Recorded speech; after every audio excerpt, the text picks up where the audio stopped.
Hello everyone, एक बार फिर से आप सभी का स्वागत है हमारे यूट्यूब चैनल सीसीएच में। और सीसीएच में आज जो है हमारी मैथ्स की फर्स्ट क्लास होने वाली है और वो भी हमारी पैडागोजी की क्लास होने वाली है।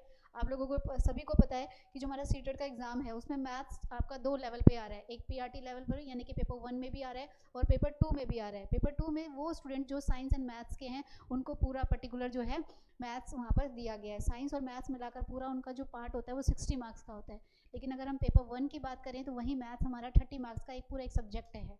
तो आज उसी 30 मार्क्स के लिए चाहे आप सीटेट का पेपर 1 दें या फिर सीटेट का पेपर 2 दें, दोनों के मैथ्स के सिलेबस को भी डिस्कस करूंगी और साथ में आज आपको कुछ पैडागोजी के इंपॉर्टेंट क्वेश्चंस भी बताऊंगी कि सिलेबस हमें पढ़ना कैसे है। देखिए, मैथ्स की जो पैडागोजी होती है उसके लिए हमें क्या करना पड़ता है, पहले हमारा सिलेबस हमें पता होना चाहिए कि कौन कौन से हमारे टॉपिक्स आ रहे हैं और किन टॉपिक्स में से पैडागोजी के कैसे कैसे क्वेश्चंस आते हैं।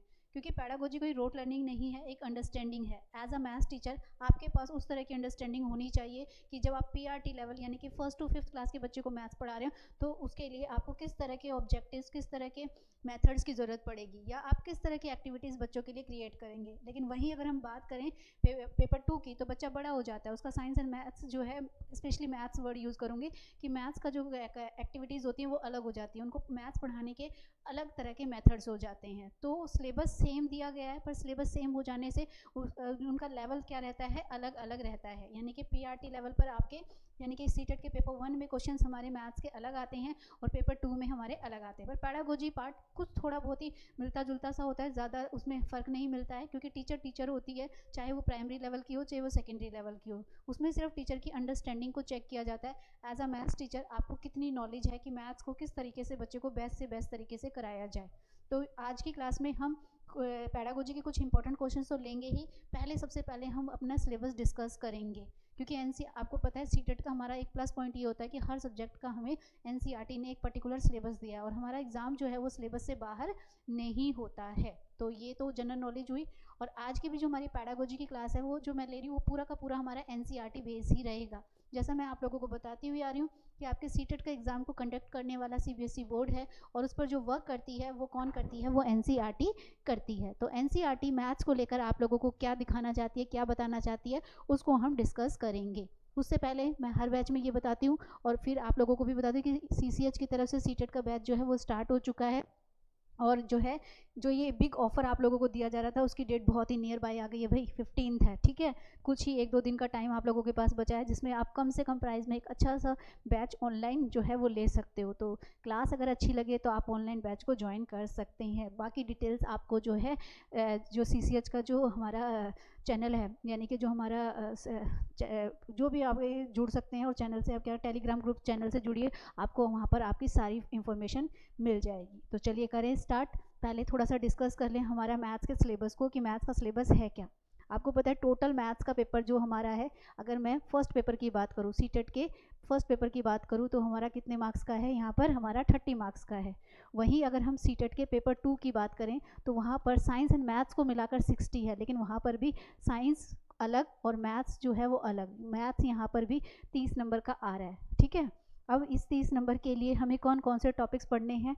ठीक है, तो आप लोगों को पैडागोजी पार्ट मैंने पढ़ाना है। तो पहले मैं सिलेबस आपको बता दूं कि आपको जो कंटेंट इसमें दिए गए, जो 15 नंबर का हमारा पार्ट है, इसमें आपको क्या दिया गया है। अगर पीआरटी की बात करें तो बोर्ड मार्क्स तो आना ही आना है। ठीक है, जिसमें आपका मल्टीप्लिकेशन, डिवीजन, ठीक है, मेंसुरेशन और वेट, टाइम, ये तो आएगा ही आएगा। वॉल्यूम वगैरह, पैटर्न वगैरह आने हैं।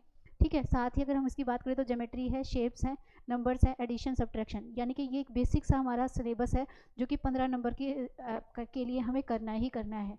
इससे बाहर हमारा पार्ट नहीं आता, यानी कि 15 नंबर का प्रैक्टिकल वाला मैथ्स वाला पार्ट है। लेकिन इससे ज़्यादा ये सबको आसान लगता है क्योंकि हम में से बहुत सारे स्टूडेंट्स जो है ऑलरेडी मैथ्स के स्टूडेंट होते हैं, इसको कर लेते हैं। मैथ्स में जो डिफ़िकल्टी आती है वो आती है पैडागोजी पार्ट में। तो जैसा मैंने अभी आपको बताया कि 15 नंबर के लिए प्रैक्टिकल क्वेश्चन है जिसमें आपको ये सारा सिलेबस वहाँ पर दिया गया है। ठीक है, वहीं अगर हम बात करें 15 नंबर के पैडागोजी पार्ट की तो वो इंपॉर्टेंट है जो कि मैंने आप लोगों को करवाना है। पैडागोजी की बात करें, अगर हमने ये टॉपिक्स कर लिए और प्लस हमारे प्रीवियस पेपर्स हमने कर लिए तो 15 मार्क्स का हमारा पैडा पार्ट तैयार हो जाता है। तो सबसे पहले मैंने ही आपको मैथ्स की पैडागोजी पढ़ानी है। तो सबसे पहली क्लास में हमारा आज की क्लास में तो सिर्फ हमने क्वेश्चंस उठाए हैं और उन क्वेश्चंस को मैं आपको बताऊंगी कि इन टॉपिक्स में से कौन सा क्वेश्चन कहाँ से लिया गया है, ताकि क्वेश्चंस पहले कर लें तो आपको ये पता चल जाए कि जो हमारा ये सिलेबस है उसे हमें पढ़ना कैसे है। 15 नंबर के लिए ये जो टॉपिक्स दिए हैं ये कम नहीं है, इनको समझने के लिए एक टॉपिक आपका 2 से 3 क्लास में जाता है, ठीक है। यानी कि एक ही क्लास में एक टॉपिक नहीं होने वाला, कुछ टॉपिक्स छोटे होते हैं जो एक क्लास में हो जाते हैं, बट कुछ टॉपिक्स को 1 या 2 या 3 क्लासेस भी आपकी लग सकती हैं। तो पहले बात करें 15 नंबर की पैडागोजी के लिए, तो पहली जो हमारी क्लास पैडागोजी की होगी उसमें हम नेचर ऑफ मैथमेटिक्स पढ़ेंगे, लॉजिकल थिंकिंग पढ़ेंगे, अंडरस्टैंडिंग पढ़ेंगे कि मैथ्स को लेकर बच्चे की समझ किस तरह से हमें विकसित करनी है। यानी कि पहला टॉपिक हमारा क्या रहेगा, मैथ्स की प्रकृति को समझेंगे, नेचर मतलब उसकी प्रकृति कैसी है, थिंकिंग प्रोसेस, लॉजिकल यानी कि तर्क चिंतन क्या होता है यहाँ ये समझेंगे, अंडरस्टैंडिंग यानी कि बच्चे को गणितीकरण कैसे समझाया जाए। तो ये हमारा रहेगा पहली क्लास बोल सकते हो, पहला टॉपिक बोल सकते हो। साथ ही इसमें हम बच्चों को रीजनिंग पैटर्न सिखाएंगे, यानी कि तर्क करने के पैटर्न क्रम कैसे होते हैं, ठीक है, सारा ये हमारा पार्ट रहेगा। दूसरे में हम क्या करेंगे, हम मैथ्स के करिकुलम की बात करेंगे। देखिए हर सब्जेक्ट का अपना एक अलग करिकुलम होता है, हिंदी का अपना अलग है, इंग्लिश का अपना अलग है, वैसे ही मैथ्स का करिकुलम अलग होता है। अब as a maths teacher, as a primary, as a secondary maths teacher जब आप करिकुलम बनाएंगे तो आप उनमें किन किन बातों का ध्यान रखेंगे, करिकुलम मैथ्स का करिकुलम कैसा होना चाहिए और उस करिकुलम को बनाते समय में किन किन बातों का ध्यान रखना है, कुछ इस तरह का सारा कंसेप्ट जो है हम पढ़ने वाले हैं टॉपिक 2 में, ठीक है। टॉपिक नंबर 3 कहता है लैंग्वेज ऑफ मैथमेटिक्स, यानी कि गणित की अपनी एक भाषा होती है। याद रखिएगा, सिर्फ भाषा हमारी भाषा ही नहीं है, यानी कि इंग्लिश और मैथ ही लैंग्वेज की क्लास नहीं है, मैथ्स की भी अपनी एक भाषा होती है। इसको मैं आप लोगों को कैसे समझाऊं, क्योंकि पैडागोजी पढ़ानी है। जैसे मैथ्स में क्या होता है, 2 और 2 4 होते हैं, है ना। तो मैथ्स और 2 और 2 4 पढ़ने के बाद हम उसका एप्लीकेशन कैसे करते हैं, यानी कि मैथ्स की अपनी एक लैंग्वेज है जो किस पे करती है, फॉर्मूलाज पे टिकी हुई है। यानी कि यहाँ पर कुछ भी आप अपनी तरफ से घटा जमा नहीं कर सकते हो। आप क्या करोगे कि इसमें जो है हमें फिक्सिंग वाली चीज़ होती है, यानी कि मैथ्स की भी अपनी एक भाषा है, इसको डिस्कस करेंगे। हमारे आसपास जो हमारी कम्युनिटी है, समुदाय है, उसमें मैथ्स का क्या रोल है, यहाँ पर हम क्या करेंगे, जो भी मैथ्स की एक्टिविटीज़ होती हैं वो बच्चे के घर की एक्टिविटीज़ से जोड़ेंगे। यानी कि यहाँ पर हम पढ़ेंगे एनसीएफ को। एनसीएफ क्या कहता है मैथ्स के बारे में, एनसीएफ का नाम तो आपने सुना ही होगा, national curriculum framework. National curriculum framework क्योंकि जिस पर एनसीईआरटी वर्क करती है, और पैडागोजी में भी हमारे एनसीईआरटी बेस ही पैटर्न के अकॉर्डिंग ही क्वेश्चंस आने हैं। तो हमारे आसपास का जो ये हमारा जो सराउंडिंग, जो हमारा इन्वायरमेंट है, उसमें बच्चे को मैथ कैसे सिखाया जाए। वैसे एनसीएफ तो ये कहता है कि जो भी आप कराएं, जो भी क्लासरूम एक्टिविटीज़ हों, उन्हें आप कैसे कराएं, बच्चे के घर के वातावरण से जोड़ दें। तो कुछ इस तरह का पार्ट हमारा इसमें रहेगा। नेक्स्ट नंबर पर 5th नंबर पर हमारा जो पार्ट रहेगा वो इवैल्यूएशन को लेकर रहेगा। वैसे तो सीडीपी में हमने सीसी पैटर्न पूरा पढ़ना ही है, सीसी की फुल फॉर्म तो आपको पता ही होगी, CCE continuous and comprehensive evaluation. लेकिन यहाँ हम स्पेशली मैथ्स के इवैल्यूएशन को पढ़ेंगे, खाली फॉर्मेटिव और सबमिटिव से काम नहीं चलने वाला है। ओपन एंडेड क्या होता है, क्लोज एंडेड क्या होता है, डाइवर्जेंट क्या होता है, कन्वर्जेंट क्या होता है, इंडक्टिव मेथड क्या है, डिडक्टिव मेथड क्या है, ठीक है, पोर्टफोलियोज क्या है, ये सब कुछ जो हमारा ये वाला पार्ट होता है वो सारा का सारा हमारा इवैल्यूएशन में आ जाएगा कि as a primary, as a secondary teacher मूल्यांकन कैसे किया जाए। मूल्यांकन करने का लैंग्वेज को हिंदी का तरीका अलग होता है, मैथ्स का तरीका अलग होता है, ठीक है। जैसे आप प्राइमरी लेवल के मैथ्स के टीचर हैं तो आप ये बताइए मैथ्स को पढ़ाने के लिए इंडक्टिव मेथड इवैल्यूएशन तरीका ज़्यादा अच्छा है या डिडक्टिव। अगर आपको इंडक्टिव और डिडक्टिव निगमन और आगमन का मतलब ही नहीं पता तो आप इवैल्यूएशन का तरीका क्या बताओगे। क्या मैथ्स के लिए सतत प्रक्रिया अपनानी चाहिए या व्यापक प्रक्रिया, कॉन्टिन्यूस प्रोसेस अपनाना चाहिए या कॉम्प्रिहेंसिव अपनाना चाहिए। तो ये इस तरह के जो हमारे क्वेश्चंस हैं, इन सब क्वेश्चंस के आंसर्स हमें कहाँ मिलेंगे, इवैल्यूएशन में मिलेंगे कि हमें बच्चों को फॉर्मल तरीके से पढ़ाना है, औपचारिक प्रक्रिया से पढ़ाना है कि अनौपचारिक तरीके से पढ़ाना है। फिर उसके बाद आता है बहुत इंपॉर्टेंट, जो कि 15 नंबर की पैडागोजी में एक क्वेश्चन ज़रूर होता है कि एज अ मैथ्स टीचर जब आप बच्चों को मैथ्स पढ़ा रहे होते हैं तो टीचर को भी मैथ्स से रिलेटेड किन किन समस्याओं का सामना करना पड़ता है और बच्चों को भी किन किन समस्याओं का सामना करना पड़ता है। एनसीएफ कहता है कि हर बच्चा मैथ्स से डरता है, तो ये क्या है, अपने आप में एक समस्या है। इस तरह की कुछ समस्याएं हर टीचर को, हर टीचर मतलब जो मैथ्स के टीचर है उसे फेस करनी ही पड़ती हैं। तो प्रॉब्लम्स ऑफ टीचिंग, यानी कि जब हम मैथ्स पढ़ा रहे हैं तो टीचिंग करते समय हमें किन किन समस्याओं को फेस करना पड़ेगा, उन्हें हम यहाँ पर क्या करेंगे, डिस्कस करेंगे। फिर उसके बाद मैथ्स में एरर्स होते हैं, त्रुटियां होती हैं, उन्हें एनालाइज कैसे किया जाए, विश्लेषण कैसे किया जाए, इसके लिए भी हम क्या करेंगे, बच्चों को टीचिंग लर्निंग प्रोसेस को समझेंगे कि कैसे बच्चों को चीज़ें सिखाई जाएँ। एंड मोस्ट इंपॉर्टेंट टॉपिक जो कि हमारे ऑल सब्जेक्ट्स का टॉपिक है, ठीक है, सीडीपी में तो ये स्पेशली आप लोगों को पूरा का पूरा कराया ही जाएगा, लेकिन ये टॉपिक आपको इंडिविजुअली हर सब्जेक्ट में भी अलग अलग तरीके से कराया जाएगा, ठीक है। जैसे अभी मैं आपसे पूछूं कि maths, as a maths teacher maths में होने वाली कमियों का पता कौन लगाता है, डायग्नोस्टिक टीचिंग लगाती है, डायग्नोस्टिक प्रोसेस निकालता है या रिमीडियल। लेकिन जब तक मुझे ये पता ही नहीं है कि डायग्नोस्टिक या रिमीडियल होता क्या है, तब तक हम क्या कर सकते हैं, हम आंसर ही नहीं निकाल सकते। इसे हम हिंदी में नैदानिक या उपचारात्मक शिक्षण के नाम से भी जानते हैं। तो इसको भी हम समझेंगे कि मैथ्स में बच्चों को किन किन त्रुटियों यानी कि किन किन एरर्स को फेस करना पड़ता है और उन्हें फेस करने के लिए किन किन तरीक़ों को अपनाया जाए। तो देखिए, डरने वाला कुछ भी नहीं है, पैडागोजी सबसे इजी होता है, बस एक बार समझने की देर है। यानी कि हमें ये तो कंफर्म है कि हमारा पैडागोजी का पार्ट जो है 15 नंबर का पूरा यहीं से आना है।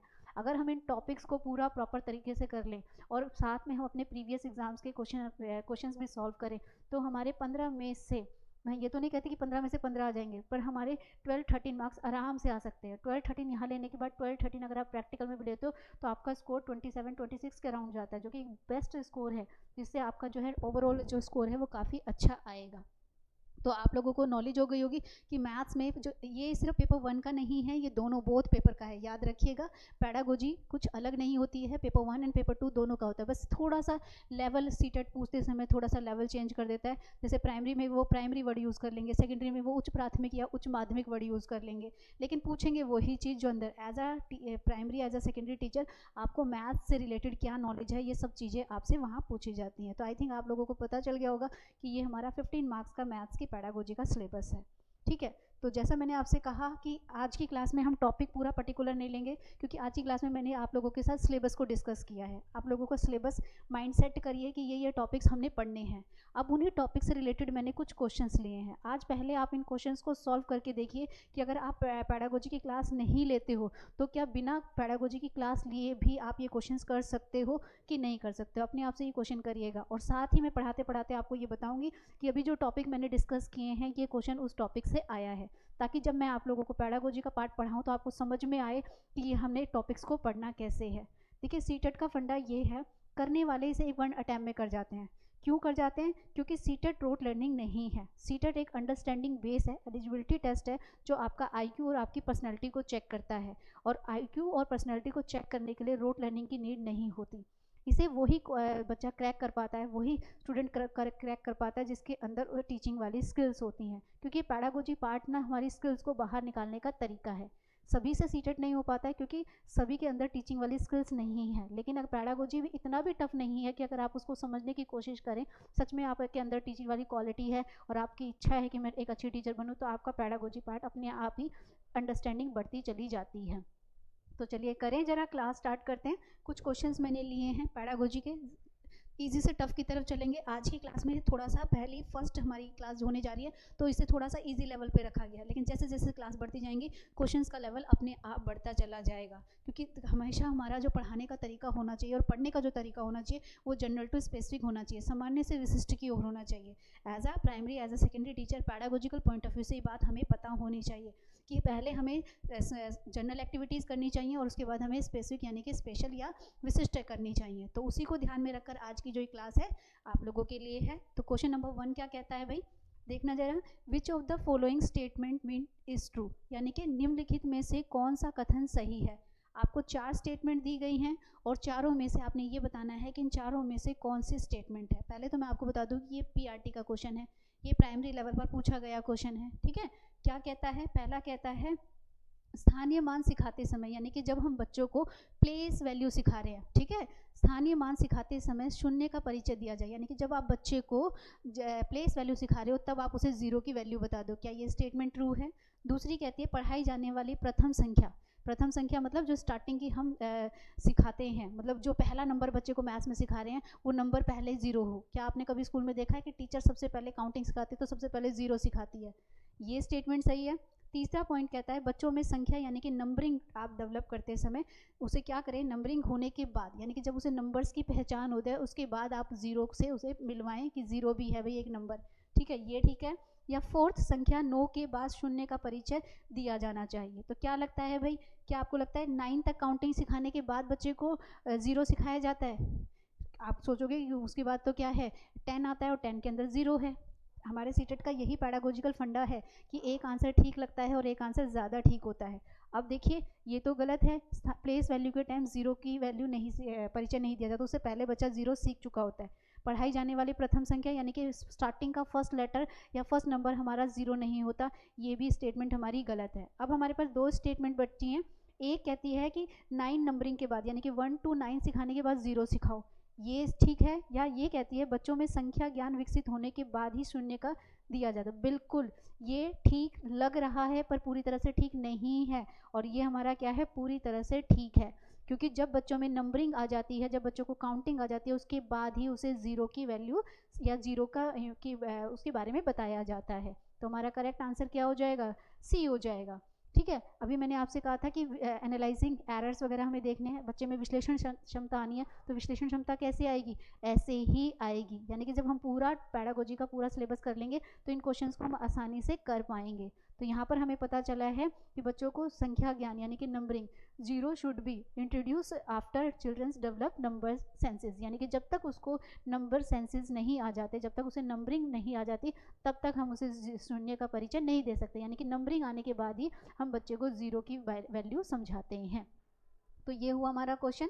नेक्स्ट क्वेश्चन देखते हैं क्या कहता है। नेक्स्ट क्वेश्चन कहता है गणित में प्रतिचित्रण, यानी कि which of the following statement is not true about mapping in mathematics. ध्यान से देखिएगा क्वेश्चन क्या कह रहा है, which of the following statement is not true about mapping in mathematics, यानी कि मैथ्स में भी मैप यूज हो, क्या कह रहा है, गणित में प्रतिचित्रण के लिए निम्नलिखित कथनों में से कौन सा कथन इनकरेक्ट है। पहली बात तो नॉट, याद रखिएगा ऐसे क्वेश्चन बहुत फंसाते हैं। नॉट में 3 सही होते हैं, एक गलत होता है, याद रखना 3 सही होते हैं और एक गलत होता है। तो क्या करता है भाई, देखो जरा, पहला कहता है प्रतिचित्रण अनुपातिक विवेचन को प्रोत्साहित करता है। प्रतिचित्रण बिल्कुल करता है, रेशो को सिखाना तो मैपिंग हम बच्चों को सिखाते हैं। प्रतिचित्रण यानी कि मैपिंग पाठ्यक्रम का भाग नहीं होता। क्या मैथ्स में मैप नहीं होते हैं, क्या बच्चों को हम डायरेक्शंस नहीं बताते हैं, कितने सारे क्वेश्चंस तो हमारे डायरेक्शंस से आते हैं, और यहाँ पर लिखा है नहीं, इसको ज़रा साइड में रखें। तीसरा कहता है मैपिंग कैन बी, ठीक है, प्रतिचित्रण का गणित से कई विषयों में समाकलन किया जाता है। बिल्कुल, मैपिंग कई ऐसे मैथ्स के टॉपिक्स हैं जहाँ पर हमें मैपिंग की ज़रूरत पड़ती है, ट्रू है। फिर कहता है प्रतिचित्रण यानी कि मैपिंग स्थानिक चिंतन को बढ़ावा देता है, स्पेशल थिंकिंग को, इज मोस्ट इंपॉर्टेंट वर्ड, बिल्कुल देता है। मैथ्स जो है, मैपिंग जो होती है वो बच्चे की ऑब्जर्वेशनल पावर को बढ़ाती है। तो हमारी ये स्टेटमेंट ठीक हो गई, ये स्टेटमेंट ठीक हो गई और ये स्टेटमेंट ठीक हो गई, जबकि मैपिंग हमारे करिकुलम का ही पार्ट है। एनसीईआरटी मैथ्स में मैपिंग यूज़ करती है, तो और इन्होंने कहा नॉट, तो ये करिकुलम का भाग नहीं है, और हमसे यहाँ पे नॉट ही पूछा था। तो करेक्ट आंसर हमारा क्या हो गया, सेकंड आंसर इसका हो जाएगा कि mapping is not part of mathematics curriculum. Not नहीं आएगा, ये पार्ट है भाई, ठीक है। तो करेक्ट आंसर मतलब जो नॉट पूछा उसके अकॉर्डिंग हमारा जो आंसर है वो क्या हो गया है, इसका बी आंसर हो गया है। देखिए कितना देखने में हम वर्ड्स को देखें तो डर जाएंगे ये क्या है क्या नहीं है, लेकिन अगर हम ध्यान से क्वेश्चंस को पढ़ें तो हम इजीली उसको पैडागोजिकल पॉइंट ऑफ व्यू से कर सकते हैं। नेक्स्ट क्वेश्चन क्या कहता है, आपको दिया है the 4 fundamentals operations in arithmetic are, यानी कि 4 ऐसी कौन कौन सी मूलभूत सक्रियाएं हैं जो अंकगणित यानी कि मैथमेटिक्स में बच्चों को अर्थमेटिक में सिखाई जाती हैं। कॉमन सी बात है, 1st to 5th में हम सबसे पहले बच्चे को क्या सिखाते हैं। अब यहाँ पर देखिए हिंदी के वर्ड बड़े ही डिफिकल्ट लग रहे हैं, बट अगर आप इंग्लिश में देखोगे तो बड़ा आसानी से आपको दिखेगा। क्या करते हैं, इसके लिए पहले मैं आपको थोड़ा सा बता दूं कि जब हम बच्चों को अर्थमेटिक स्टार्ट करते हैं तो सबसे पहले हम बच्चों को क्या सिखाते हैं, प्लस, फिर सिखाते हैं माइनस, ठीक है, फिर हम उसको सिखाते हैं मल्टीप्लाई, और एंड में हम उसको सिखाते हैं डिवाइड, जिसे हम बोर्ड मार्क्स कहते हैं, है ना। ठीक है, इसको क्या सिखाया जाता है, सबसे पहले बच्चे को प्लस सिखाया जाता है, फिर बच्चे को माइनस यानी कि सब्ट्रैक्शन सिखाया जाता है, फिर उसको मल्टीप्लाई, एंड देन लास्ट में उसका क्या होता है, डिवीजन। तो हमसे यही पूछा है, यहाँ पर इन्होंने नाम थोड़े अलग अलग दे दिए, लेकिन हमें ये पता होना चाहिए कि बच्चे में जब अंकगणित यानी कि जब बच्चे को हम ऑपरेशंस यानी कि अर्थमेटिक सिखा रहे हैं तो क्या सिखाना चाहिए। सबसे पहले एडिशन होता है, इसमें एडिशन नहीं है, और देखिए 3 ऑप्शंस में एडिशन है। दूसरा मैंने आपको बोला कि दूसरे में क्या होना चाहिए, सब्ट्रैक्शन होना चाहिए। यहाँ पे मल्टीप्लाई लिखा है तो इसको हटा दीजिए, यहाँ पे डिवीजन लिखा है इसको हटा दीजिए। जब मेरी ये 2 स्टेटमेंट हो गई गलत, अब देखिए एडिशन है, यहाँ पे सब्ट्रैक्शन है, मुझे टाइम वेस्ट करना ही नहीं है। मुझे पता है कि सबसे पहले बच्चे को ऐड सिखाया जाता है, देन फिर उसको माइनस यानी कि सब्ट्रैक्शन सिखाया जाता है, देन फिर उसको मल्टीप्लाई सिखाया जाता है, और एंड में बच्चे को क्या सिखाई जाती है, डिवाइड सिखाई जाती है, जिसे हम बोर्ड मार्क्स भी कहते हैं। मैं फिर से बता दूँ, सीटेट की हिंदी बहुत स्ट्रांग होती है भाई। कोशिश ये करो कि आप दोनों लैंग्वेज में पढ़ो, चाहे आप सीटीपी पढ़ो, चाहे मैथ्स पढ़ो, ईवीएस पढ़ो, क्योंकि हिंदी टफ है। अगर आप, और आपका प्लस पॉइंट ये है कि सीटेट आपका दोनों लैंग्वेज में होता है। जब ये दोनों लैंग्वेज में हो रहा है तो इसका बेनिफिट उठाओ। क्योंकि हिंदी में देखिए यहाँ पर जो है सब्ट्रैक्शन के लिए व्याकलन वर्ड यूज़ कर लिया है, बाकी योग है, गुणा है, भाग है, वो तो समझ में आ रहा है, बट हमारी गाड़ी एक वर्ड पर अटक जाएगी। लेकिन अगर वो हमें हिंदी में यहाँ देखने को मिल जाए तो वो हमसे सॉल्व हो जाता है। तो ये आपको लोगों को समझ में आया होगा कि प्राइमरी लेवल पर बच्चे को क्या करते हैं। अगर हम 4 फंडामेंटल ऑपरेशंस की बात करें, परिक्रियाओं की बात करें, तो सबसे पहले बच्चे को एडिशन, फिर सब्ट्रैक्शन, फिर मल्टीप्लिकेशन और फिर डिवीज़न सिखाया जाता है। तो ये हमारा क्या हुआ, पैडागोजी का एक इम्पॉर्टेंट क्वेश्चन। बेसिक से A to Z की तरफ लेकर चलूँगी, इजी से टफ की तरफ चलेंगे। पहले बेसिक नॉलेज पैडागोजिकल हमारे पास होनी चाहिए, देन उसके बाद हम धीरे धीरे अपना लेवल बढ़ाएंगे। और जो लास्ट हमारा पेपर हुआ है, जो उसका मैथ्स का पैडागोजी है, वहाँ तक एंड तक जब जुलाई का हमारा एग्जाम होगा हम उस लेवल को टच कर चुके होंगे। क्योंकि देखिए टफ चीज़ एक बार में करा दोगे, जो स्टूडेंट ऑलरेडी सीटेट पहले से देता आ रहा है वो तो फिर भी इस चीज़ को समझ जाएगा, लेकिन जो बेचारा फ्रेशर है, जो फर्स्ट अटैम्प्ट देने जा रहा है, उसको तो बिल्कुल समझ में ही नहीं आएगा। तो हमें सबको इंडिविजुअली डिफरेंसेस को ध्यान में रखना है, सबके साथ चलना है, सबके उसको, तो इसके लिए सबसे बेस्ट तरीका है जनरल टू स्पेसिफिक ही चलना। ठीक है, चलिए तो देखते हैं जरा क्वेश्चन नंबर 4 क्या कहता है। क्वेश्चन नंबर 4 कहता है कि जो प्राइमरी लेवल है, ठीक है, जो प्राइमरी लेवल है उसमें जो हम क्या करते हैं, पहेलियाँ यूज़ करते हैं, यानी कि जो हम पजल्स यूज़ करते हैं वो बच्चे की किस चीज़ में हेल्प करती हैं। ठीक है, वो किस चीज़ में हेल्प करती हैं, क्या बच्चों को खाली इंजॉय करने के लिए, फन करने के लिए यूज़ की जाती हैं। दूसरा, बच्चे में problem solving, testing problem solving skills, यानी कि बच्चों की प्रॉब्लम सॉल्विंग स्किल्स को परखने के लिए होती हैं। तीसरा कहता है प्रमोटिंग प्रॉब्लम सॉल्विंग स्किल्स, यानी कि समस्याओं को सुलझाने के लिए कौशलों को प्रोत्साहित करना, कि बच्चा, पजल्स क्या है, बच्चे के लिए अपने आप में एक भूल भुलैया है, टीचर उसको ये दे रही है, मैथ्स एक्टिविटी करा रही है, तो क्यों करा रही है भाई, ताकि उसके अंदर ऐसे स्किल्स हों कि वो आगे जाकर अपनी प्रॉब्लम्स को सॉल्व कर सके। ठीक है, खाली परखने से क्या होगा, तो ये हो सकता है कक्षा में प्रतिभा संपन्न विद्यार्थियों को पहचानना, ये बिल्कुल हमेशा नेगेटिव होता है। कभी भी टीचर किसी भी बच्चे को, स्पेशल बच्चे को, गिफ्टेड बच्चे को पहचानने के लिए कुछ स्पेशल एक एक्टिविटी नहीं कराती, वो सबको इक्वल कराती है, उसी से उसे पता चल जाता है कि कौन सा बच्चा जो है वो गिफ्टेड है। तो हमें ये पता चला कि बच्चों को जो हम स्टार्टिंग में प्राइमरी लेवल पर जो पजल्स यूज़ करते हैं, मैथमेटिकल पजल्स जो यूज़ करते हैं, वो क्या हेल्प करती हैं, तो वो बच्चे की स्किल्स को डेवलप करती हैं। और कौन सी वाली स्किल्स को डेवलप प्रमोट करती है, प्रॉब्लम सॉल्विंग स्किल्स को। पजल्स अपने आप में एक प्रॉब्लम है, जब हम बच्चों को पहेलियाँ देते हैं और बच्चा उसमें क्या करते हैं, माइंड में कैलकुलेशन करता है, तो उसमें क्या आ जाती हैं, उसके स्किल्स को बढ़ावा मिलता है और वो प्रॉब्लम्स को सॉल्व करना सीख जाता है। चलिए नेक्स्ट ले लें। नेक्स्ट क्या कहता है, ध्यान से देखिए। अब क्वेश्चन आया एनसीएफ से, मैं आपको पहले ही बता चुकी हूँ, पूरी एक क्लास जाएगी जिसमें अकॉर्डिंग टू एनसीएफ मैथ्स के बारे में उन्होंने क्या कहा। अकॉर्डिंग नेशनल करिकुलम फ्रेमवर्क 2005 के अकॉर्डिंग मैथमेटिक्स है क्या ऑब्जेक्टिव हैं, कौन कौन सी ऐसी प्रॉब्लम्स हैं जो बच्चों को प्राइमरी और सेकेंडरी दोनों लेवल्स पर फेस करनी पड़ती हैं, और स्पेशली मैथ्स को लेकर एनसीएफ का क्या पॉइंट ऑफ व्यू है। इससे रिलेटेड हमारे 15 नंबर की पैडागोजी में कम से कम 2 से 3-4 मार्क्स के क्वेश्चन आते हैं। और ये जो अभी मैंने लिया है ये भी आपका सीटेट में एनसीएफ से ही आया है। मैंने सिलेबस डिस्कस किया, उसमें एक टॉपिक और ऐड कर लीजिएगा, पूरा का पूरा नेशनल करिकुलम फ्रेमवर्क 2005। वैसे तो नेशनल करिकुलम फ्रेमवर्क एक रूपरेखा है जो सिर्फ मैथ्स के बारे में नहीं कहती, पूरा ऑल ओवर जो हमारा टीचिंग पार्ट है, चाहे टीचिंग लर्निंग प्रोसेस है, उस सब के बारे में उन्होंने कुछ बताया। लैंग्वेज को लेकर बताया, सोशल साइंस को लेकर बताया, साइंस को लेकर बताया, ईवीएस को लेकर बताया, वैसे ही यहाँ पर उन्होंने मैथ्स को लेकर भी बताया है। तो देखिए जरा क्या कहता है भाई एनसीएफ, शॉर्ट फॉर्म में ही बोलेंगे, पूरा तो आपको पता है, नेशनल करिकुलम फ्रेमवर्क है, 2005 में ये बना था, सीबीएसई बोर्ड ने इसे बनाया था। ठीक है, किसने बनाया था इसे, सीबीएसई बोर्ड ने बनाया, और इस पर जो वर्क करती है वो कौन करती है, एनसीईआरटी। सीटेट का पेपर कंडक्ट कर रहा है सीबीएसई बोर्ड और उसके अंदर सिलेबस आ रहा है एनसीईआरटी। तो क्या कहता है भाई, देखो जरा, राष्ट्रीय पाठ्यचर्या की रूपरेखा, it means national curriculum framework 2005 जो है, किसके अनुसार प्राथमिक विद्यालयों में गणित पाठ्यक्रम उनके अकॉर्डिंग कैसा होना चाहिए। प्राइमरी लेवल की बात हो रही है, मैं फिर से बोल रही हूँ कि प्राइमरी लेवल पर और सेकेंडरी लेवल पर मैथ्स पढ़ाना क्यों पढ़ा रहे हैं, एनसीएफ के अकॉर्डिंग हमारा क्या पर्पस है, क्या सीखे भाई ऐसा कि वो आगे जाकर उसको काम आए। तो पहला कहता है कार्यविधि ज्ञान देना। कार्यविधि का मतलब होता है उन्हें क्या करना है, फोकस नॉलेज, जो किताब में लिखा है वो एज इट इज सिखा देना, ये इसका है कि करिकुलम का ये ऑब्जेक्टिव है। दूसरा कहता है गणितीय सहकल्पनाओं में कठोरता।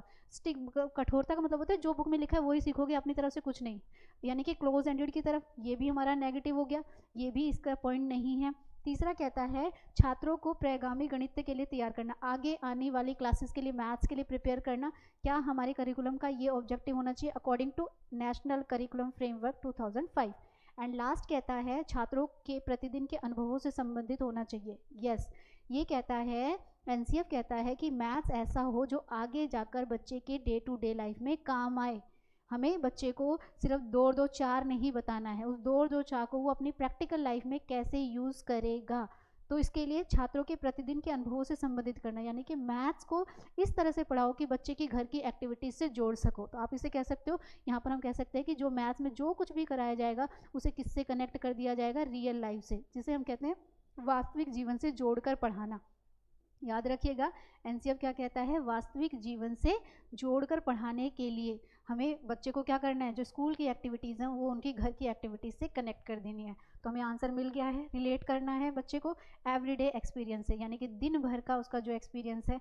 कैसे करेंगे? फॉर एग्जांपल, जैसे हम मैथ से रिलेटेड बच्चों को छोटे छोटे वर्क दे सकते हैं। जैसे मम्मी मार्केट के लिए भेजती है तो आपको इतने पैसे दिए, उसमें आप इतना सामान लेकर आए। बच्चा क्लास में टीचर के साथ डिस्कस करेगा कि मम्मा ने इतने दिए थे, ये सामान लेकर आए। तो ये क्या है? ये उसके रियल एक्सपीरियंस है, यानी कि ऐसे ही एक्टिविटीज़ से वो क्या कर रहा है, प्लस माइनस मल्टीप्लाई जो है वो सारी चीज़ें वो सीख रहा है। तो ये हमने देख लिया कि हमें क्या करना है एज अ टीचर। जब आप प्राइमरी लेवल के टीचर हैं और मैथ्स के करिकुलम के बारे में बता रहे हैं, तो हमारे करिकुलम को क्या करना चाहिए, बच्चे के रियल एक्सपीरियंस से जोड़ना चाहिए।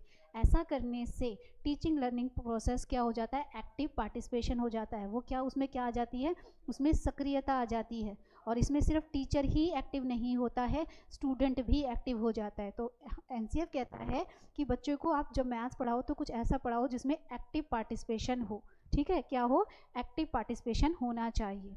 चलिए नेक्स्ट क्वेश्चन लेते हैं। अब फिर से हमारे पास आया है, ठीक है, गणित में, यानी कि the main purpose of introducing mapping in the primary mathematics curriculum is and are.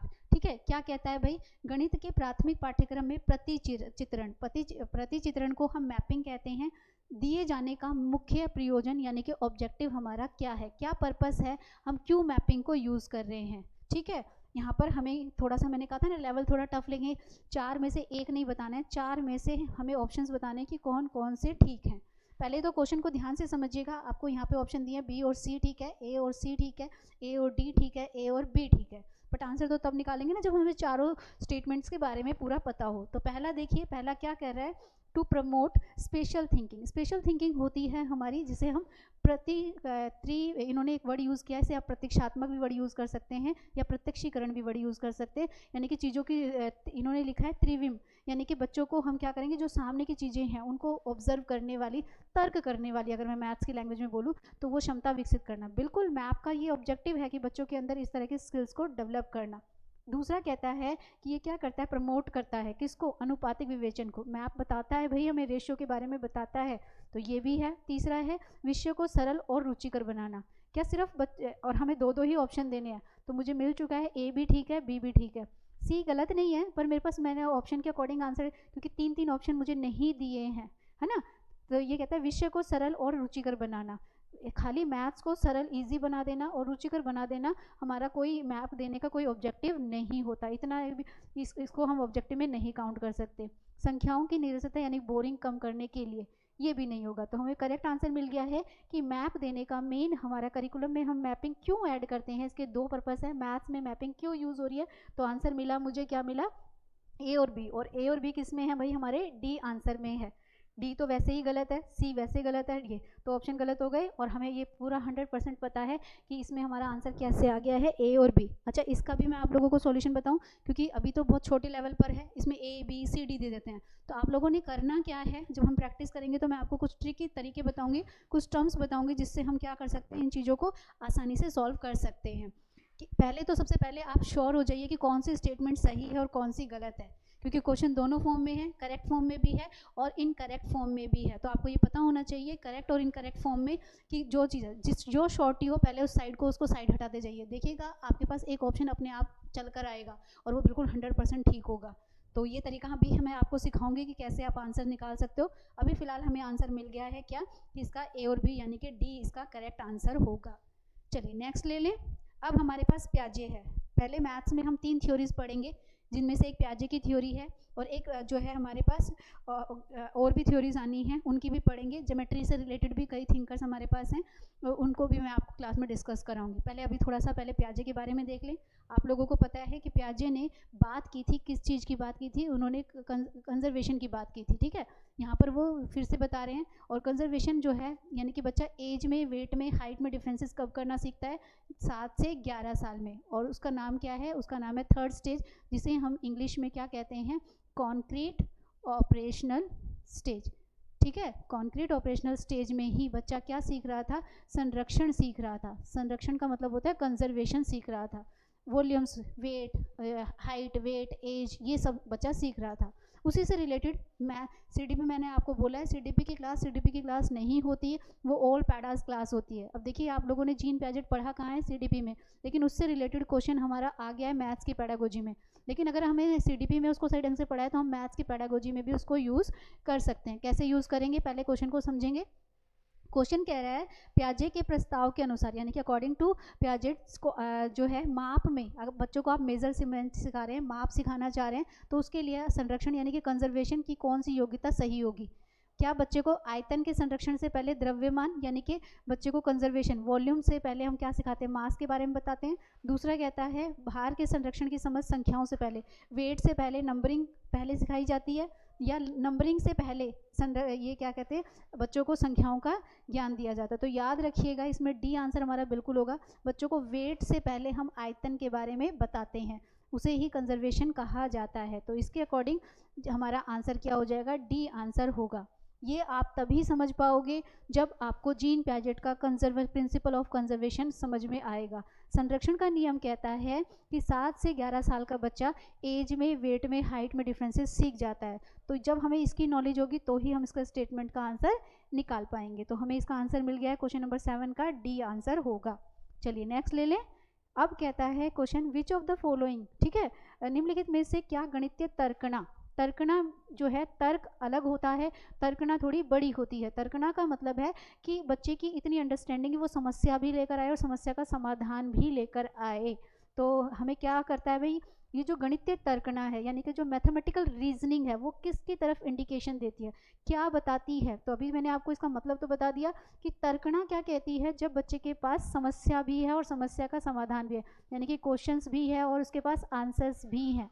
जैसे फॉर एग्जाम्पल मैं आपसे बोलूँ, एक बच्चा जो 2 से 7 साल का है वो मुझसे पूछ रहा है फैब में 28 डेज क्यों होते हैं, लीव्स का कलर ग्रीन ही क्यों है? यहाँ पर एक क्वेश्चन मार्क है। तो हम इसे कहेंगे कि ये बच्चा रीजनिंग कर रहा है, तर्क कर रहा है, क्रियोसिटी है। लेकिन एक बच्चा मुझे कह रहा है लीप ईयर का मतलब बता रहा है कि 28 डेज इस कारण से हो रही है, लीप ईयर के कारण से हो रहे हैं। लीव्स का कलर ग्रीन क्यों है, वो उसका रीज़न बता रहा है। जो बच्चा ये बता पा रहा है कि लीव्स का कलर ग्रीन होता है और लीप ईयर का मतलब, यानी कि उसमें तर्क नहीं है, उसमें तर्कना है, यानी कि वो समस्या भी ला सकता है और समस्या का समाधान भी ला सकता है। तो देखो जरा क्या कहता है, ये किसकी तरफ इंडिकेशन देता है? विभिन्न परिस्थितियों में सही सूत्र यानी कि फॉर्मूला बताना, ये रोड लर्निंग की तरफ है भाई।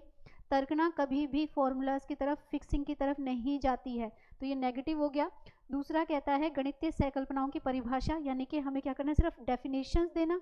अगर एक बच्चा मुझे किसी चीज़ की डेफिनेशन बिल्कुल एज इट इज़ दे पा रहा है तो क्या मैं उसको उसकी तर्कना मानूँ? बिल्कुल नहीं। तो ये भी हमारा क्या हो गया? नेगेटिव। तीसरे आता है कि गणितीय प्रक्रियाओं में तर्क संगतता देना, यानी कि तर्क संगतता। मैंने अभी आपको बताया था कि मैथ्स में बच्चा क्या करे, इस तरह की, एक फोर्थ और ले लेते हैं फिर थर्ड को समझते हैं। परिकलन में निपुणता, यानी कि बच्चे की एबिलिटी लाना कि वो सही ढंग से किसी चीज़ को कैलकुलेट कर सके, ये भी नेगेटिव है। करेक्ट आंसर हमारा थर्ड होगा। अब समझिए क्यों। मैंने स्टार्टिंग में आपको बताया कि तर्कना का मतलब होता है सिर्फ समस्या नहीं लेकर आना, समस्या को सुलझाना भी। और कौन सुलझा पाएगा? जिसके पास तर्कसंगत विचार हैं।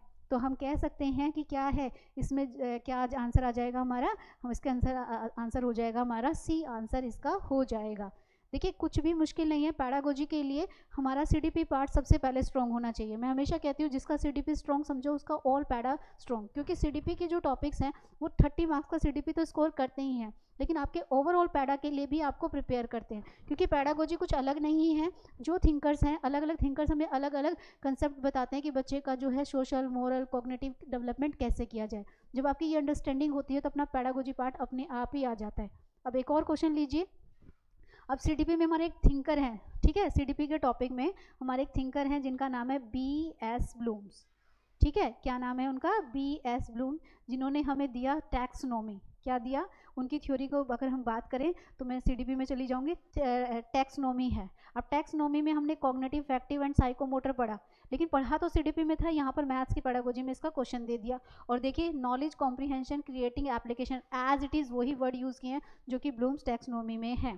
ठीक है, अब क्वेश्चन हमें मैथ्स में क्या दे रहा है, ये कह रहा है आकृतियों की इकाई अध्यापक, यानी कि एक टीचर है और वो क्या कर रही है, यूनिट ऑफ स्पेस क्या पढ़ा रही है, शेप्स पढ़ा रही है बच्चों को, different different shapes, triangle, rectangle, square, ये सब चीज़ें पढ़ा रही है। ठीक है, तो उपयोग क्या करती है, आकृति, विद्यार्थी से आकृतियों के उपयोग की सहायता से किसी भी, ध्यान से पढ़िएगा, पहले टीचर ने बच्चे को क्या की, शेप्स पढ़ाई। टीचर ने पहले बच्चे को ट्रायंगल, रेक्टेंगल, स्क्वायर, रेक्टेंगल चीज़ें, पिक्चर दिखाई और बच्चों को सिखाया कि रेक्टेंगल क्या होता है, स्क्वायर क्या होता है, या जो भी शेप्स है हमारी, ये क्या है, सिखा दिया। उसके बाद उन्होंने कहा अब आप अपने आप से एक नई शेप को क्रिएट करें। ठीक है, ये क्या कहता है, किसी भी चित्र की रचना करें। रचना का मतलब है कि आप क्या करोगे, आप एक पिक्चर को क्या करोगे, एक मेक या ड्रॉ, यानी कि आप उसको क्रिएट करोगे। तो ये जो प्रोसेस टीचर अपना रही है, पहले खुद ने सिखाया, अलग अलग तरीके से सिखाया, और अब बच्चों से कह रही है अपने अकॉर्डिंग एक नई शेप को क्रिएट करो। अब कोई बच्चा जोकर बनाएगा, कोई ट्रेन बनाएगा, कोई जो है सीनरी बना सकता है, या कोई भी जो, तो हर बच्चा क्या करे, अलग अलग चीज़ें बना रहा है। तो अब ये जो प्रोसेस टीचर ने अपनाया, आप इसे क्या बोलोगे, टीचर नॉलेज देने का काम कर रही है, कॉम्प्रीहेंशन का काम कर रही है, क्रिएटिंग का काम कर रही है, या एप्लीकेशन का काम कर रही है। अब मोस्टली स्टूडेंट को लगेगा यहाँ पर एप्लीकेशन है, क्योंकि यूज़ करना सिखा रही है, बट यहाँ एप्लीकेशन नहीं है। एप्लीकेशन का मतलब होता है प्रयोग या अनुप्रयोग। ठीक है, जब हम किसी चीज़ को यूज़ करना बच्चे को सिखाते हैं, तब वो तो चीज़ कर ही रही है, लेकिन वो कह रही है किसी भी चीज़ का आप क्या करो, रचना करो, उसको ड्रॉ करो, मेक करो। याद रखिएगा, किसी भी रचना का मतलब है कुछ न्यू क्रिएटिव करना। जब हर बच्चा कुछ नई चीज़ें क्रिएट करता है, हर बच्चा अलग अलग चीज़ें सर्जन करता है, तब हम उसे क्या कहते हैं, क्रिएटिव। ठीक है, या हम इसे कह सकते हैं, क्या होगा यहाँ पर, क्रिएटिंग करने के लिए, रचना करने के लिए, सर्जन करने के लिए कह रही है। तो इसका correct answer according to Bloom's हमारा क्या हो जाएगा, थर्ड आंसर। अगर डेफिनेशन दे रही होती तो नॉलेज हो जाता, इन वर्ड में कुछ समझा रही होती तो कॉम्प्रीहेंशन हो जाता, उस चीज़ को यूज़ करना सिखा रही होती तो एप्लीकेशन हो जाता। बट यहाँ पर टीचर क्या कर रही है, पहले कोई चीज़ खुद सिखा रही है, सीखने के बाद बच्चे के माइंड के अकॉर्डिंग कुछ न्यू क्रिएटिव करने को कह रही है। जब भी कुछ न्यू क्रिएटिव करने के लिए होता है तो उसे हम संश्लेषण की प्रक्रिया भी कहते हैं। ठीक है, तो ये हमने ले लिया है क्वेश्चन नंबर 9।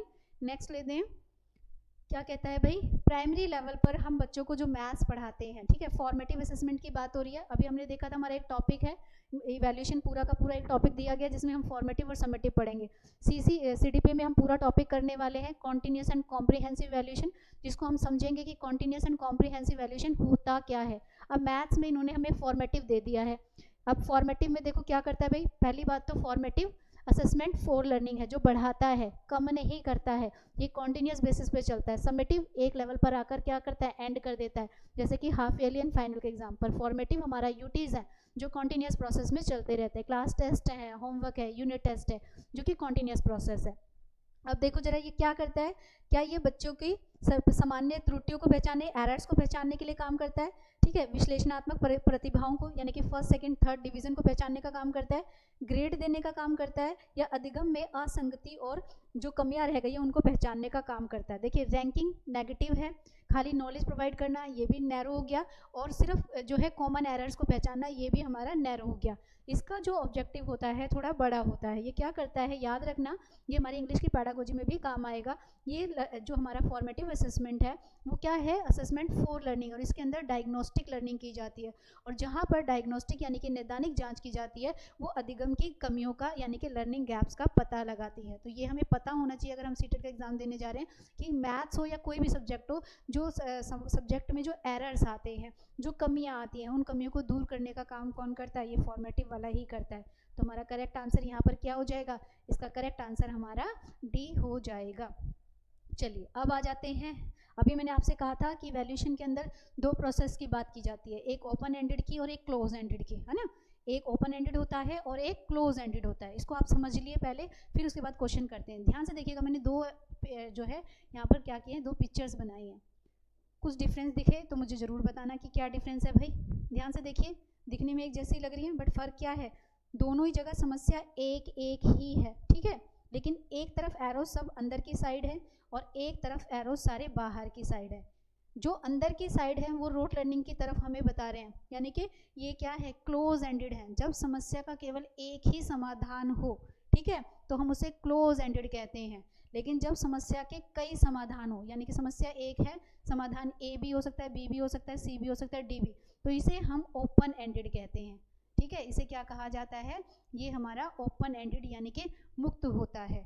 अगर मैं एक एग्जांपल से आप लोगों को समझाने की कोशिश करूँ तो जैसे मान लीजिए मेरे पास 2 स्टूडेंट है और मैंने दोनों को एक सेम नंबर दिया, मैंने कहा 25 है और आप इसको क्या करिए, डिफाइन करिए। ठीक है, ध्यान से समझिएगा, फिर आपको इसका आंसर अपने आप मिल जाएगा। डिफाइन करिए, 25 इसको दिया है और 25 इसको दिया है। ए वाले ने मुझे कहा 5 × 5 = 25, जबकि बी जो स्टूडेंट है वो कहता है कि जो है 20 + 5 = 25, 30 - 25, 19 + 6 = 25। आप ये देखिए, इस बच्चे ने प्लस किया, माइनस किया, प्लस भी करा, इंटू भी करके बता सकता है। 5 × 5 = 25। ये बच्चा जो अलग अलग तरीके से, एनी टाइप से, याद रखना है, ट्रिकी वर्ड बता रही हूँ, कोई भी तरीका अपना रहा है, एनी ट्रिक अपना रहा है, एनी शब्द है या कोई भी तरीका अपनाता है, तो वहाँ पर बच्चा फ्री होता है। सेम इसी प्रोसेस को हम ऐसे समझ सकते हैं, यहाँ पर बच्चा फ्री है और वो फ्री तरीके से। तो ऐसे जो इस तरह का टीचर मैथ्स में तरीका अपना रही है, ये बच्चे को डाइवर्जेंट थिंकर बनाता है, ये बच्चे को ओपन एंडेड बनाता है, जिसमें बच्चा फ्री होकर क्या करता है, अपने अकॉर्डिंग आंसर देता है। तो ट्रिकी वर्ड याद रखिएगा, जब भी आप कोई स्टेटमेंट पढ़ो वहाँ पर वो अपने शब्दों में आंसर दो।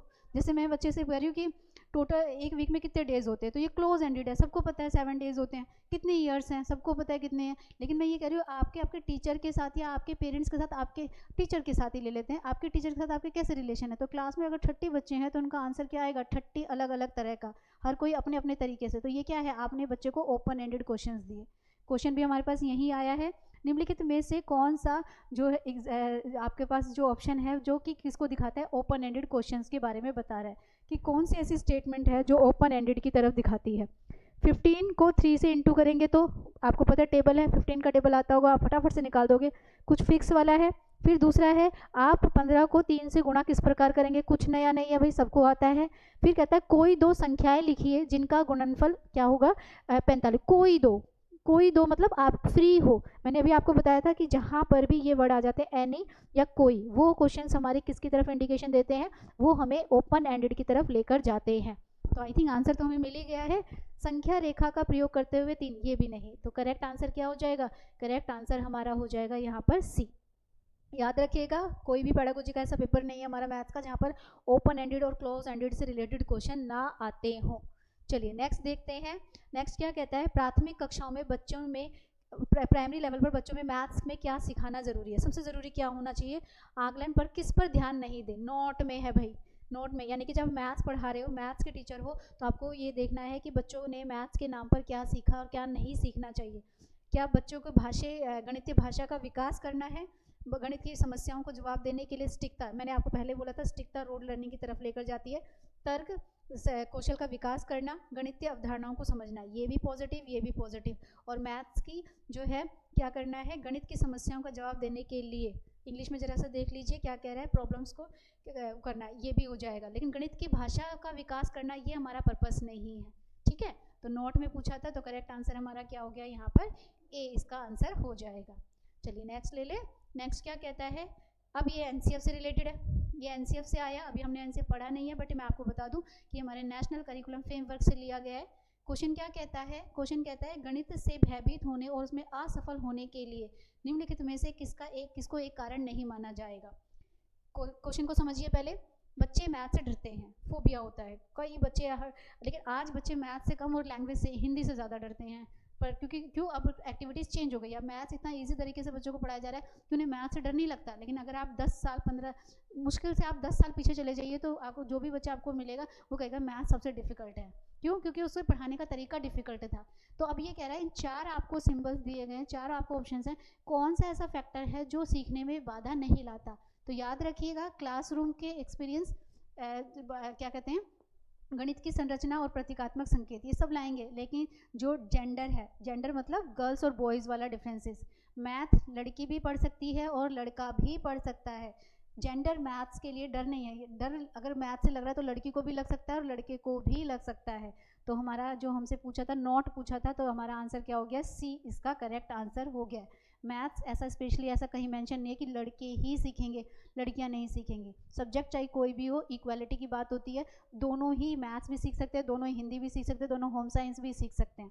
चलिए नेक्स्ट क्वेश्चन लेते हैं। क्वेश्चन नंबर 14 कहता है कक्षा 5th में विद्यार्थियों में समतल, समतल मतलब आप बच्चों को क्या कर रहे हो, इंट्रोड्यूस करा रहे हो, प्लेन फिगर्स के बारे में बताना चाह रहे हो। तो अब इनमें से कौन सी सबसे बेस्ट एक्टिविटी रहेगी, यानी कि जब मैं एज अ प्राइमरी टीचर हूँ और मैं बच्चों को क्या होती हैं जो प्लेन फिगर्स होती हैं, जो समतल चीज़ें हैं, उनके बारे में बता रही हूँ, तो मुझे इन चारों में से सबसे बेस्ट क्या होना चाहिए। फिर से बता दूँ, जब भी आप इस तरह के क्वेश्चंस देखें तो ये एक माइंड में बात ज़रूर रखिएगा कि रियल लाइफ से कनेक्ट होनी चाहिए। अगर कोई स्टेटमेंट आपकी रियल लाइफ से कनेक्ट है तो आपका आंसर 100% वही है। तो चलिए देखिए ज़रा क्या होता है। आयतन की लंबाई और चौड़ाई का पता लगाते हुए आयतन के क्षेत्रफल का सूत्र फॉर्मूला कभी भी लर्न नहीं कराना है। क्षेत्रफल का ये भी नेगेटिव में चला गया। और क्या करना है, सिर्फ गणना काउंटिंग करना बिल्कुल नहीं। हम क्या करेंगे, विभिन्न वस्तुएं लेंगे जो कि रियल लाइफ से जुड़ी हैं। ध्यान से देखिए, विभिन्न वस्तुएं जैसे कि हथेली है, पत्ती है, पेंसिल आदि की सहायता से बच्चों को रियल लाइफ एग्जाम्पल देकर हम उसे डिफरेंट जो है एग्जाम्पल्स बता सकते हैं। ठीक है, तो ये आंसर क्या हो गया हमारा, इसका आंसर हो गया है डी। चलिए नेक्स्ट क्वेश्चन ले लें। नेक्स्ट क्या कहता है, नेक्स्ट कहता है भाई गणित में गणना करने से संबंधित, बच्चों को काउंटिंग सिखानी है भाई, तो क्या करेंगे, या कुछ नहीं करना है, ना तो ये करना है ना ये करना है। सहकल्पनाओं और परिक्रियाओं को स्पष्ट करने के बाद अधिक से अधिक, बिल्कुल फर्स्ट क्लास में जब बच्चों को काउंटिंग, ये हमारा ठीक है और ये हमारा ज़्यादा ठीक है। गणित की गणनाओं से संबंधित यानी कि काउंटिंग कराने के लिए बच्चों को, आपने देखा होगा छोटी क्लास में बच्चों को मॉडलिंग कराई जाती है, बार बार बार बार बार बार उन काउंटिंग को रिपीट किया जाता है। तो कह सकते हैं कि कक्षा में अभ्यास हेतु क्रियाशील गतिविधियों का आयोजन करना, यानी कि बच्चों को ज़्यादा से ज़्यादा उसकी प्रैक्टिस कराना। एक और क्वेश्चन ले लें। एक क्वेश्चन क्या कहता है, एक बच्चा जिस अवस्था में सभी संख्या संबंधी संख्याओं को करने में सक्षम है तथा भिन्न सहप्रत्ययों की व्याख्या करने में सक्षम है, वो क्या है। जीन पैजेट से क्वेश्चन है कि एक बच्चा प्रॉब्लम भी ला रहा है और प्रॉब्लम का सॉल्यूशन भी ला रहा है, तो वो क्या है, वो ऑपरेशनल फेज में है, ठीक है, सक्रियात्मक अवस्था में है, आरंभिक अवस्था में, परिणात्मक में है, विभाजन में। इन्होंने चारों सेंसेस के नाम बदल दिए हैं, चारों स्टेजेस के नाम बदल दिए, लेकिन ये दोनों तरह की क्रियाएं बच्चा ऑपरेशनल स्टेज में करता है अकॉर्डिंग टू जीन पैजेट। याद रखना, ये भी हमने पूरा सीडीपी में पूरा टॉपिक पढ़ना है, वहाँ पर भी मैं आपको पूरा पढ़ाऊंगी और मैथ्स की पैडा के पर्पज से भी बताऊंगी कि कैसे हमें उसको पढ़ना है। तो यहाँ पर अकॉर्डिंग टू जीन पैजेट बच्चा क्या कर रहा है, ऑपरेशनल फेज में आता है। तो ये हमारी पैडागोजी की क्लास हुई। जैसा मैंने आपको बताया, क्लास अगर आपको क्लास अच्छी लग रही है तो आप जल्दी से जल्दी आपको इनरोल करा सकते हैं। बाकी अगर आप ये फर्स्ट टाइम वीडियो देख रहे हैं और ऐसे ही सीटेट या किसी टीचिंग या नॉन टीचिंग से किसी भी तरह की कोई इन्फॉर्मेशन लेना चाहते हैं तो आप हमारे इन सभी चैनल से जुड़ सकते हैं। वीडियो अच्छी लगी हो तो वीडियो को लाइक करिएगा। Thank you so much.